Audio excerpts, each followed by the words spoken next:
What is going on, everyone? Wally here with PlanetDestiny, and we're talking about the December 1st exotic weapon patch in preparation for the Dark Below. So without any further ado, let's get right into the information. Starting in the beginning, in preparation for the Dark Below, exotic armor and weapons no longer require Ascendant materials to upgrade. The final upgrade node of all exotic gear will require an exotic shard. Exotic shard can be attained by one of the following ways: dismantling unwanted exotics and purchasing from Xur for 7 strange coins. Exotic weapons now start at a higher base attack value and have a narrowed upgrade range to compensate. Interesting little change there, making certain weapons better than others to get that more exotic feel and to represent that in the field. Hopping into the exotic weapons that I am positive a lot of people are very interested about. Starting with the Thorn, projectiles now briefly highlight targets on impact.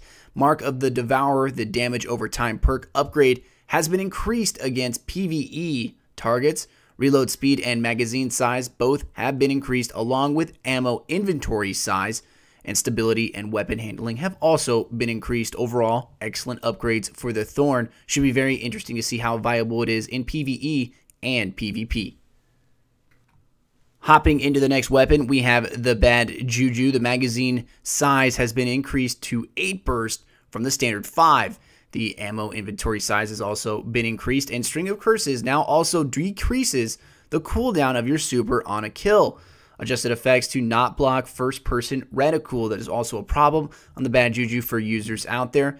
The effect of the weapon had sometimes caused slight problems in the first-person aiming, so keep that in mind. Could be much more viable in PvP now that you have more rounds in the chamber. Will be interesting to see how players utilize this. Moving on to the auto rifles, the Hard Light is first. Stability has been increased overall on this weapon, and the Perfect Balance upgrade has been replaced by Fitted Stock, which increases maximum possible weapon stability, meaning the large complaint of the Hard Light being increasingly unstable to use, even with the stability perks being picked, has been alleviated. Moving on to the Suros regime, lower total damage at the end of the mag on a Suros to reflect the glass half full perk on legendary auto rifles, still most likely going to be the most hard-hitting auto rifle in PvP. Finally, we have the Monte Carlo, which its stability has been increased. Its range has slightly been decreased, most likely to offset for the stability increase. And the Monte Carlo method upgrade now has a chance to fully charge melee ability on a kill. Going into the Scout Rifle now, the Meta Multi-Tool, which is undoubtedly one of my favorite weapons to use. Meta rounds now have an increased knockback against targets in both PvE and PvP. Going to be interesting to see how players utilize that. Hawkmoon, the Send It upgrade, which was redundant, has been replaced by Speed Reload. The Red Death, rate of fire has been increased slightly, but burst damage reduced to compensate. The Plan C, love it or hate it, the weapon has actually received a buff. Weapon handling speed has been increased, and player speed increased while Plan C is in hand. The Pocket Infinity, the Speed Reload upgrade, has been replaced by Extended Clip, which allows the option to increase mag size to 5 bursts. The Vex Mythic class has also received a bit of a buff and a slight nerf. The attack power has been increased to 323 from the standard 300, making it the only weapon in the game with the current attack power of 323 at the current time. Its base damage has been increased, fixing a bug they introduced in the previous patch. And the enhanced battery upgrade is now on par more with the extended mag. Means you'll still have a lot of bullets in the clip, but less so than before. Moving on to shotguns, the Invective has had its reload speed increase significantly, although its auto fire rates have been slightly lowered. Hopping into the sniper rifles, the Icebreaker has had its Send It upgrade replaced by Lightweight, which was redundant as the Icebreaker already had maximum range. There's also new effects for enemies killed by the Icebreaker upgrade.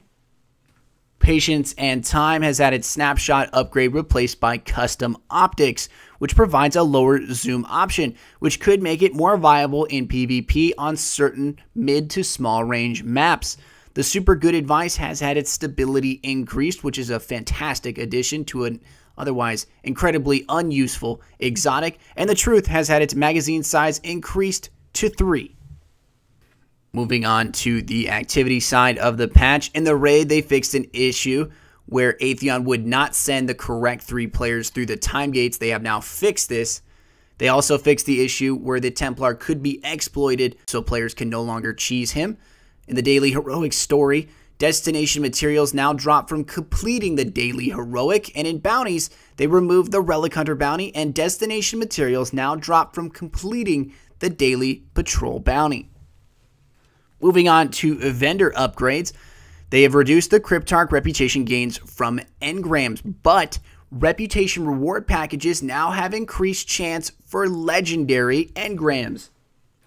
Players will now be able to use Vanguard marks and Crucible marks to purchase Spin Metal, Relic Iron, Spirit Bloom, and Helium filaments from the Vanguard and Crucible Quartermasters in the tower.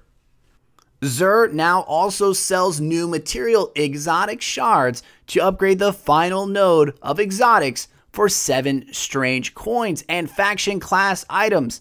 Examples here are the Future War Cult Cloak, Dead Orbit Mark, etc. are now replaced by faction emblems in the new rank up reward packages from faction vendors.